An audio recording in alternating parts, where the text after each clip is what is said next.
abracadabra. Magician of our time. Ajasa Olowodan lásìkò tí dé jáde o. Ajasa Olowodan holy changer abracadabra. Ìdán bàbá ìdán ó yá Ajasa Olowodan fọwọ́dán ẹ̀wọ̀n jẹ́ kó dàmọ́ yàtọ̀ pípẹ́ ìdán júná lọ. Ajasa tó gbiná fún òyìnbó tó yìnbó lanu sílẹ̀ tí ò lè pàdé mọ́. Ta ló jọ máa kú wárápá wájú ọmọ akú wọn kókó yányá. Ifá ní káfí ilẹ̀ kó mọ̀ fa wàhálà rẹ̀ kiri. Òótọ́ lọmọ ẹ̀ la ọmọ mi mọ́lẹ̀. Wọ́n lọ sàn mọ́lẹ̀. Wọ́n tún jà yín jà o. Àti kékeré l'Ajasa ti ń sókè dilẹ̀. Kò ṣe lówó lójú Ajasa Olowodan ni. Nǹkan ọmọkùnrin tèmi kó lọ sọ́dọ̀ yẹ àyà yẹn kó má bọ̀ bí. Fàfáyà!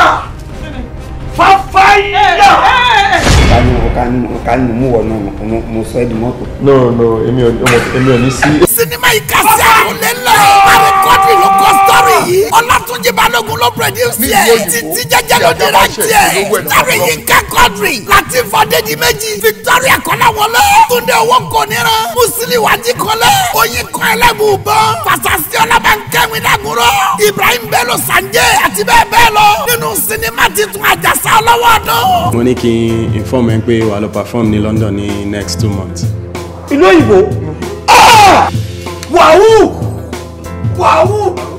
Subtitled in English. Àti gbé jáde báyìí o. Marketed and distributed by Olasco Films Nigeria Limited. EU 10-6. Movie City. Ami Arena Shopping Complex Bolade Oshodi Lagos. Headmaster Films Nigeria Limited. Ní Arena Shopping Complex Bolade Oshodi ló distribute ẹ̀. Sinimá ti fún Ajasa Olowodan ní kẹ́ra kẹ́wò kẹ́gbà. Olóyin ládùn rẹpẹtẹ kọjá bẹ́ẹ̀. Ẹ tètè lọ́ra tí ó ti jáde.